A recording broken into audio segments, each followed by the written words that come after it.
Welcome back everyone to our League of Legends top 5 plays here on YouTube. We have a wide array of different plays to feature today, and at the end we'll be giving away a brand new Phoenix Sator as part of our back-to-back sweepstakes, so be sure to stay tuned until the end. I'm excited to share these plays with you, so let's get right to it, starting of course with our number 5 play from Rinsett on AP Maokai.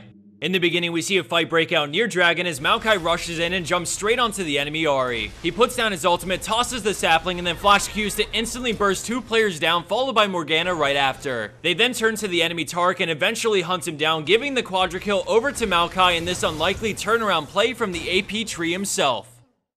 Moving into our number 4 spot, we have Epic Shiba on Twisted Fate with a great teamwork play to sweep the game out from right underneath Red Team's feet. It's a close game, but then all of a sudden the friendly Tristana makes a break for the Nexus to win the game. Red Team instantly tries to fall back to defend, but then TF teleports in to stop them from recalling, forcing them to fight, but he pops Zhonya's and stalls. He flashes to escape as some of Red Team fight while the rest of them try to retreat, but Blue Team stays right on them. Soraka lands a great silence to stop Vi's Vault Breaker as the enemy Yasuo and Blitzcrank break away from the pack and start beelining it back to their base. Despite the best efforts of Red Team to get back in time, Tristana pumps out too much DPS and manages to take down the Nexus just as they arrive to win the game.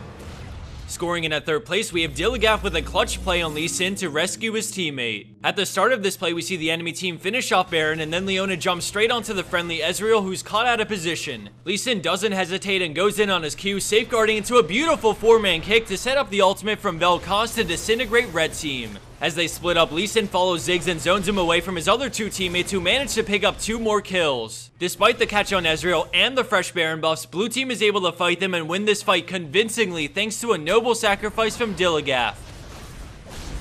Our next play takes us to the enemy base with the Rodent on Xin Zhao as him and his team work on taking down their 2nd inhib in a row. The enemy team knows they can't wait around any longer, and when Master Yi comes running in with Home Guard, Ghostblade, and his ultimate, they all go in. The Rodent runs back with his Ziggs and does his best to peel and eliminate Yi, but the enemy team focused down Morgana too quickly. At this point, they're completely surrounded and stuck in a 2v5, and with Ziggs low, it's gonna take a miracle to pull this off. The only advantage they have is Ziggs positioning over the wall, so now it's up to the Rodent to sponge up a tremendous amount of damage and keep them interested. Ziggs immediately lands a 5-man ultimate, and as he keeps AoEing down the enemy team, Xin Zhao somehow keeps on surviving. The enemy team tries to desperately finish him off, but he just won't go down, and as the chaos subsides, we see he has a sliver of health, but he fearlessly fights to pull off the incredible 2v5 turnaround.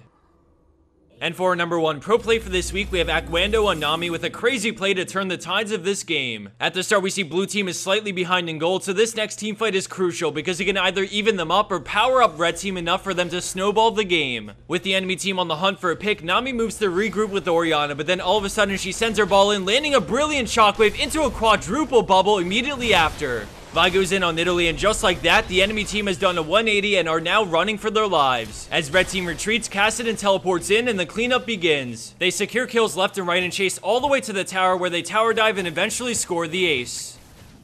And for the bonus clip of the week, we have Mick Wang on Alistar, who submitted the play, but pay close attention to the Karthus on Blue Team, who's going to respawn in about 5 seconds. As part of our back-to-back giveaways with Phoenix, this episode we're giving away a Phoenix Sator, which is their mechanical keyboard. All you have to do to enter for your chance to win is to make sure you've liked their Facebook page and post on their page with what it would mean to you to win. This part isn't necessary, but if you want to show us some love as well, feel free to like, subscribe, and share this video however you can. Good luck to those who enter, and congrats in advance to the randomly selected winner. You're gonna love this keyboard, and it truly is like no other mechanical keyboard that I've ever tried. It's so well built and feels so solid under your fingertips, and I know you're gonna love it. For those who are interested in buying Phoenix products or just need the link to their Facebook to participate in the giveaway, then look no further than down below in the description box. Thanks everyone for watching, and I'll see you back here soon for the next episode of our League of Legends Top 5 Plays.